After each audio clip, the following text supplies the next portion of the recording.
ہمارے ساتھ مہناز صاحبہ موجود ہیں اور بڑے عرصے سے بہت سارے پروگرامز ہم نے ساتھ کیے، ان سے ہم جانتے رہے، خواتین کے حقوق کے حوالے سے، خواتین پر مظالم کے حوالے سے، آج ادب کی بھی بات ہو رہی ہے، صحافت سے بھی آپ کا تعلق ہے، اتنے عرصے سے آپ متحرک ہیں، آپ کام کر رہی ہیں، کیا تبدیلی آئی ہے؟ دیکھیے، ایک تو ایولیوشنری پروسیس ہے نا، وہ تو چل ہی رہا ہے اور اس لحاظ سے تبدیلی آئی ہے، کیونکہ جو باتیں کچھ سال پہلے ہم لوگ نہیں کرتے تھے وہ اب چینلز پہ ہوتی ہیں. یعنی جب تک ایک P T V state T V تھا تو تب تک بہت سے باتوں کا تصور نہیں تھا. اب اتنی اوپنلی ڈسکشنز ہوتی ہیں، جیسے ابھی ریپ کی بات ہو رہی ہے. مطلب 2 دہائیاں پہلے ہم نہیں سوچ سکتے تھے کہ ہم بیٹھ کے پبلک پلیٹ فارم پہ یہ سب باتیں، تو اس لحاظ سے تو تبدیلی آئی ہے. لیکن پاکستان کی بدقسمتی یہ ہے کہ ہم ایک قدم آگے بڑھتے ہیں تو پھر 2 قدم ہمیں پھر پیچھے دھکیل دیا جاتا ہے.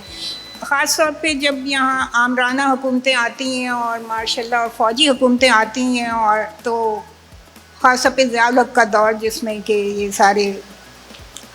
تفریقی قوانین اور یہ سب مسئلے مسائل وہیں سے شروع ہوئے. آن دا ہول اگر ادب اور سماج میں عورت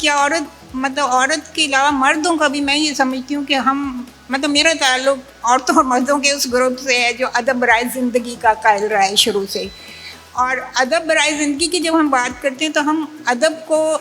زندگی کو بہتر بنانے کے لیے، سماج کو بہتر بنانے کی ہم نے شروع ہی سے بات کی. ترقی پسند تحریک جو چلی ہے، جس کے ہم لوگ سب شامل تھے اس میں، اور ابھی بھی اپنے طور پہ ہیں، لیکن اس میں بھی ادب کی جو پروگریسو تحریک تھی وہ بھی بس یہیں تک تھی کہ بھئی معاشرے میں مزدوروں کے حالات بہتر ہو جائیں گے، کسانوں کے حالات بہتر ہو جائیں گے تو عورتوں کے بھی حالات بہتر ہو جائیں گے. لیکن تجربے نے ہمیں یہ بتایا کہ عورتوں کے مسئلے ذرا مردوں سے تھوڑے آگے ہیں، کیونکہ باہر کی زندگی میں ہم ایک جیسے مسئلے فیس کرتے ہیں، لیکن جب ہم گھر میں آتے ہیں تو وہی بات ہے کہ ایک مزدور باہر مظلوم ہے، لیکن جب وہ گھر میں گھستا ہے اور اپنی بیوی کی پٹائی کرتا ہے تو پھر وہی مظلوم باہر کا مرد اندر آ کے ظالم بن جاتا ہے. تو پھر وہاں سے ہم آگے چلے ادب میں بھی اور زندگی میں بھی. اور یہ بینگ فیمنسٹ، شروع سے جو فیمنسٹ ادیب رہی ہیں، ان کا جو انہوں نے شروعات کی وہ تو جو ایک مسوجنی، یعنی عورتوں سے جو نفرت معاشرے میں پائی جاتی ہے شروع سے، کبھی مذہبی حوالے سے کہ ہمیں جنت سے نکلوایا، کبھی دوسرے حوالوں سے، تو مطلب اس کا وہ جو عورتوں سے نفرت ہے اس کے جواب میں فیمنسٹ ادیبوں نے لکھنا شروع کیا. اور وہ جو مسوجنی ہے وہ آج پاکستانی معاشرے میں اسی طرح ہے جیسے کہ 14ویں 15ویں صدی میں تھی، کہ جو پہلے فیمنسٹ ادیب تھی وہ ایک فرانسیسی کرسٹن ڈی لزان تھی، میں اگر صحیح تلفظ کر رہی ہوں. تو اس کا میں پڑھ رہی تھی اور اب یقین کریں، مطلب مجھے یعنی وہ میری بھی اس کی ایک سوالیہ دعا تھی، جو میری بھی ایک سوالیہ دعا وہی الفاظ تھی، اور میں حیران رہ گئی کہ جو اس نے کیونکہ مجھ میں بھی ایک دفعہ اتنا ڈپریشن تاری ہوا، میں نے کہا کہ لیکن میں اپنا نہیں کہتی کہ میں نے کہا، جو کرسٹین نے کہا میں آپ کو بتاتی ہوں، جو اس نے 14ویں 15ویں صدی میں کہا. اس نے کہا کہ اے خدا، تو علیم ہے، تو خبیر ہے، تو رحمان ہے، تو رحیم ہے، تو تو کسی ایک جنس کو غلط تو نہیں بنا سکتا. مطلب یہ مرد جو ہیں یہ ہم سے کیوں اتنی نفرت کرتے ہیں؟ یہ اس کا سوال تھا جو پہلی فیمنسٹ ادیب تھی، جسے سیمون ڈی بوائر نے تسلیم کیا ہے کہ کرسٹین جو تھی وہ پہلی فیمنسٹ ادیب تھی جس نے عورتوں کی مسوجنی اور اس حوالے سے لکھنا شروع کیا. اگر ہم برے صغیر کے پہ آ جاتے ہیں، کیونکہ تاریخ کا بہت ذکر ہو چکا ہے، تو ظاہر ہے کہ جو ترقی پسند تحریک جو شروع ہوئی ہے، ہم تو اسی کے حوالے سے ہی بات کریں گے، کیونکہ ہم تو شروع سے معاشرے کو بدلنے کی بات کرتے ہیں. تو ظاہر ہے کہ ڈاکٹر رشید جہاں کا نام سامنے آتا ہے، ان کی جو انگارے میں کہانیاں تھیں جن پہ ایک اتنا ادھم مچا، لیکن وہ سب کیا تھا؟ وہ معاشرے کو تبدیل کرنے کی کوشش تھی. بیسواں چغتائی آئیں قرۃ العین کے بارے میں بہت بات ہوگی، میں ریپیٹ نہیں کروں گی، لیکن جو فوزیہ نے فلیگ کیا ہے میں اسے ضرور کہوں گی. ویسے تو وومنز ایکشن فورم کے پلیٹ فارم سے ہم لوگ جب بھی یہ ٹی وی چینلز پہ ایسے ڈرامے آتے ہیں یا ایسا کوئی ادب لکھا جاتا ہے جس میں عورتوں کے ساتھ جو یعنی ان پہ ان کا جو ایک ثانوی درجہ ہے یا وہ جو کمتر ثابت کیا جاتا ہے یا ان سے جو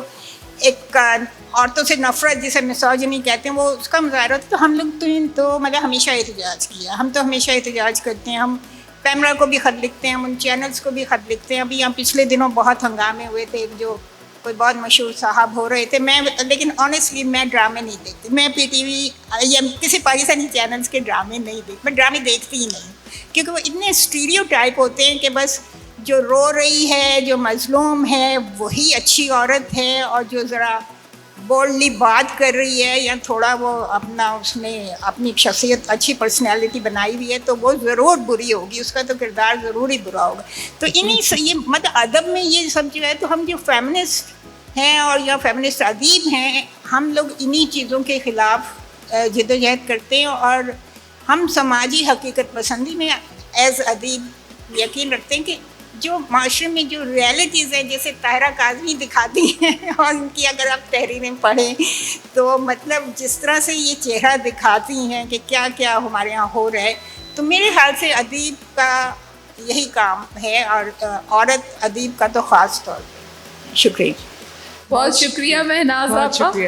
مہناز, میں یہ بتاتی چلوں کہ یہ میری ہر تحریر بہت ذوق و شوق سے پڑھتی ہیں, اس پہ اپنے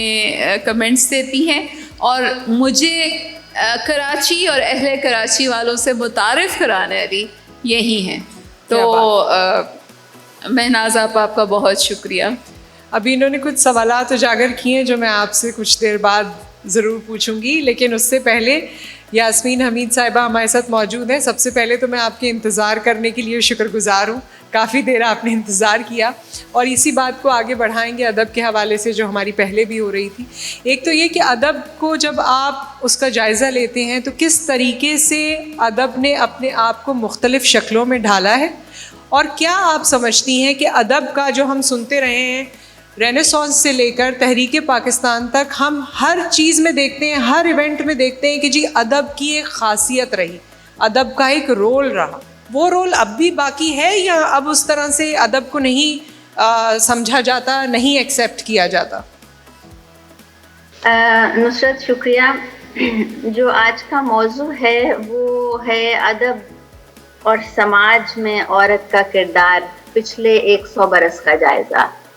جو موضوع جس پر ہم بات کر رہے ہیں اور اس مختلف جو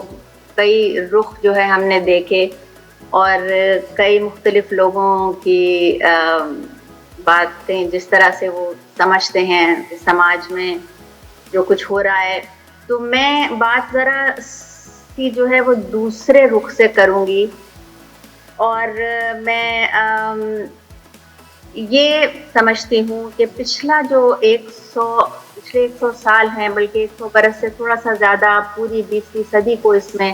شامل کر لیجئے, یہ بہت فعال وقت ہے, یہ اچھا وقت ہے. خواتین کے ادب تخلیق کرنے کے سلسلے میں اگر ہم پچھلے 3000 برس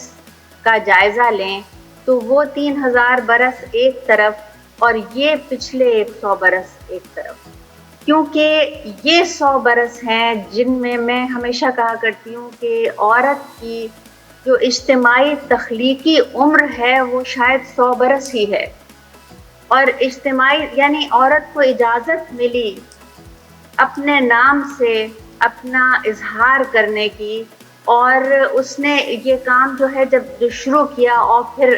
اس پچھلی صدی کے نصف کے بعد تو اس میں تیزی آئی, تو یہ ہمیں اس کو ایک مثبت طریقے سے بھی جو ہے وہ دیکھا جا سکتا ہے, اور بلکہ دیکھنا چاہیے. اور میں اس کا تھوڑا سا جائزہ لوں گی کہ ادب میں